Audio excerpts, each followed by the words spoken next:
So hello guys, আমি Rakib RKB365 চ্যানেলে তোমাদের সকলকে স্বাগত জানাই।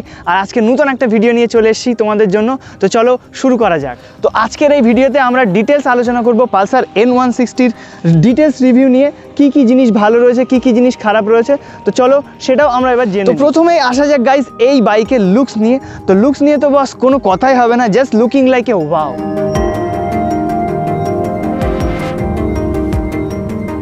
এবার বলবো এই বাইকের ইঞ্জিন সম্পর্কে। তো এই বাইকে কোম্পানি কিন্তু দিয়েছে 164 সিসির অয়েল কুল ইঞ্জিন, যেটা কিন্তু এই সেগমেন্টের কিন্তু বেস্ট। আর ম্যাক্স পাওয়ার কিন্তু গাইস 16 PS, আর যার টর্ক রয়েছে 14.6 mm।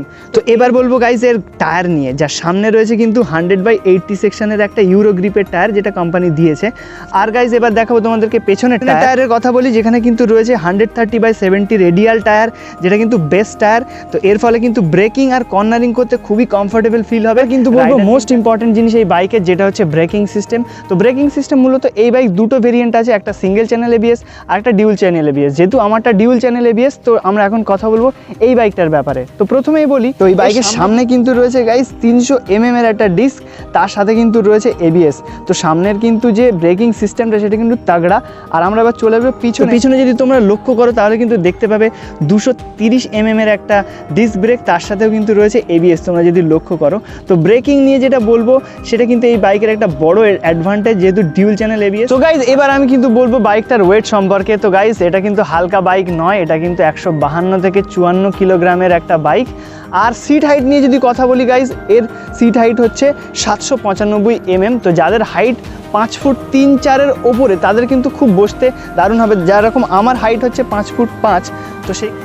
তো সেই ক্ষেত্রে তোমরা দেখতে পাচ্ছ দুই সাইডে কিন্তু পা টাচ হচ্ছে, যেটা খুবই দারুণ ব্যাপার এবং কন্ট্রোল করতে খুব। এখানে কিন্তু পাচ্ছেন আপনারা 37 mm এর একটা টেলিস্কোপিক সাসপেনশন, যেটার কারণে সামনে চালাতে কিন্তু যেমনই বাজে রাস্তা হোক না কেন খুবই স্মুথ একটা ফিল পাবেন। তার সাথে যেটা এক্সট্রা আরেকটা ফিচার আপনারা এখানে দেখতে পাবেন, সেটা হচ্ছে চার্জিং পোর্ট। অর্থাৎ আপনি বাইক চালাতেই কিন্তু আপনার মোবাইলটাকে চার্জ করতে পারবেন। এখানে পোর্টটা দেওয়া রয়েছে, জাস্ট এভাবে অন করলেই আপনি এখানে চার্জিং USB পোর্ট পাবেন। আর তার সাথে কিন্তু এখানে রয়েছে অ্যানালগ প্লাস ডিজিটাল একসাথে একটা মিটার, যেটা ডিটেলস আমি দেখাচ্ছি। তো এখানটায় কিন্তু দেখতে পাচ্ছেন এক্সট্রা ফিচার হিসেবে গিয়ার কত নাম্বারে আছে সেটাও কিন্তু এখানে দেখতে পাবেন, প্লাস নিউট্রালে আছে নাকি, কতটা চলেছে, ট্রিপ সিস্টেম, অনেক কিছুই রয়েছে এর মধ্যেই। তো সো গাইজ আজকের ভিডিওটা কিন্তু এই পর্যন্তই। তোমাদেরকে পুরো ডিটেলস দেওয়ার চেষ্টা করলাম, আশা করি তোমাদের ভালো লেগেছে। আর যদি ভালো লাগে একটা লাইক কমেন্ট কিন্তু অবশ্যই করো।